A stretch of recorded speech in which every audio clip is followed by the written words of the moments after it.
गिनती के लोगों को उसामा बिन लादेन के खिलाफ एबटाबाद ऑपरेशन का इल्म था।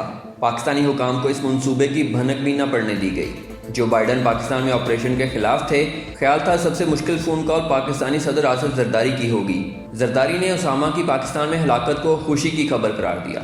ये हैं वो अल्फाज जो बराक ओबामा ने अपनी किताब अ प्रॉमिस्ड लैंड में उसामा बिन लादेन के खिलाफ एबटाबाद में किए गए ऑपरेशन की तफसीलात बताते हुए लिखे। बराक ओबामा अमेरिका के 44वें सदर थे। वो 2009 से 2017 तक 8 साल ओहदा सदारत पर फायद रहे। उनके दौर में अफगानिस्तान में अमरीकी फ़ौजियों की तादाद में इजाफा किया गया, इराक जंग का खात्मा हुआ, अरब स्प्रिंग का आगाज़ हुआ, लीबिया में मुअम्मर गद्दाफ़ी की हुकूमत ख़त्म हुई, क्यूबा के साथ ताल्लुकात उस्तवार हुए, जापान के शहर हिरोशिमा का दौरा किया और सबसे अहम अलकायदा के रहनुमा उसामा बिन लादेन को हलाक किया गया।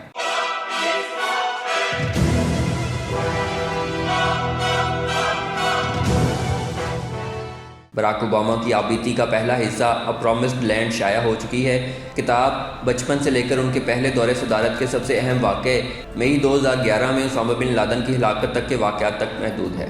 7 हिस्सों और 27 अबवाब पर मुश्तमिल किताब का अहम हिस्सा आखिरी बाब है। इस हिस्से में उसामा बिन लादेन पर पाकिस्तान के शहर एबटाबाद में किए गए हमले और उसकी जामे मनसूबाबंदी के बारे में बताया गया है। सदर ओबामा लिखते हैं कि जब उन्होंने सदारत का ओहदा संभाला तो उन्होंने उसामा बिन लादेन की तलाश को अपनी सबसे अव्वलीन तरजीह बना लिया। इनके लिए सबसे ज़रूरी अमर यह था कि इस मनसूबे को मुकम्मल तौर पर खुफिया रखा जाए। अमरीकी इंतज़ामिया में गिनती के कुछ लोगों को इस बारे में इल्म था, जबकि पाकिस्तानी हुकाम को इस मनसूबे की भनक भी न पड़ने दी गई। ओबामा को जब पहली बार उसामा बिन लादेन के मुतालिक इतला दी गई तो उनका ख्याल था कि वो पाकिस्तान के कबायली इलाके या अफगानिस्तान के सरहदी इलाकों में कहीं छुपे हुए होंगे। ओबामा किताब में लिखते हैं कि उन्हें बताया गया कि एबटाबाद में एक घर में काफ़ी बड़ी फैमिली रहती है और एक ऐसे कवैती शख्स का उनसे रब्ता है जो अमरीकी इंटेलिजेंस की नज़रों में है और उसे उसामा बिन लादेन का करीबी आदमी समझा जाता है। ओबामा लिखते हैं कि जब इस बात पर इत्तफाक राय हो गया कि उसामा बिन लादेन ही इस घर में मौजूद है तो ये सवाल पैदा हुआ कि इसके खिलाफ ऑपरेशन के लिए कौन सा तरीका अख्तियार किया जाए। किसी ने कहा घर पर मिसाइल से हमला किया जाए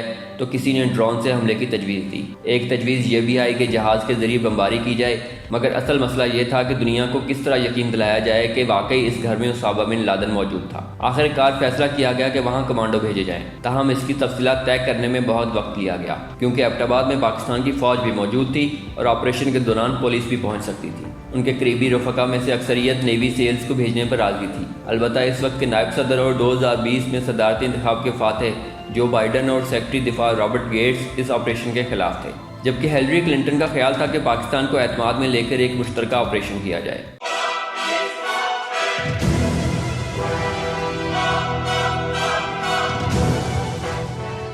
इसके बाद ओबामा ने इस वाक़े की तफसील लिखी है कि उन्होंने किन मुल्की और गैर मुल्की रहनुमाओं को फ़ोन करके इस मामले के मुतालिक बताया और फिर असल मसला उनके सामने आया कि पाकिस्तानी हुकूमत को किस तरह एतमाद में लिया जाए।